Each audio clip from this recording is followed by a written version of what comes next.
In this video, we examine how and why the Russian peasant algorithm works. The underlying principle is changing the number of groups and the size of the groups. So, for example, we could look at 4 groups of 8 people, which is the same number of people as 2 groups of 16 people. Now, if we had 5 groups of 8 people, we would have to move one of the groups of 8 to the side before we could make them into groups of 16 people. So we would have 2 groups of 16 people and an extra 1 group of 8 people. So let's use that idea for 230 groups of 17 people, which then is the same as 115 groups of 34 people. So 230 times 17 is the same as 115 times 34. So we cross out that first equation and leave the 115 times 34. So now if we consider 115 groups of 34 people, we can't simply divide 115 into half the number of groups. So what we do is put 1 group aside and have 114 groups, which gets us 57 groups of 68.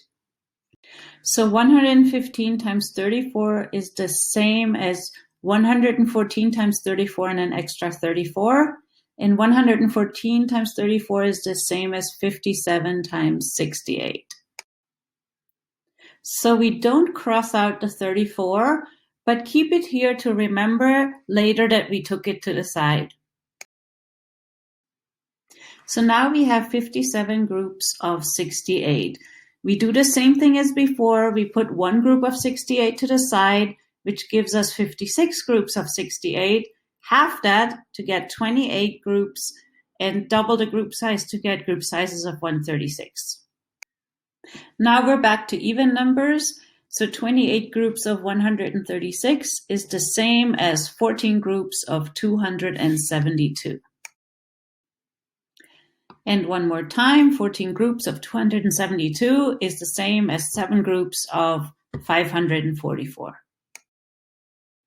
So now we're back to an odd number of groups. So we put 1 group of 544 to the side, which leaves us with 6 groups of 544, which is the same as 3 groups of 1088. So now we have 3 groups of 1088. Put 1 group to the side, leaves us with 2 groups of 1088, which is the same as 1 group of 2176.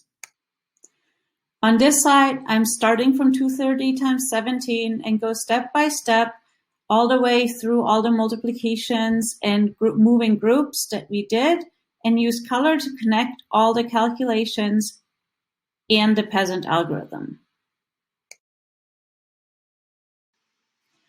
Now we add all the colored boxes and we're done.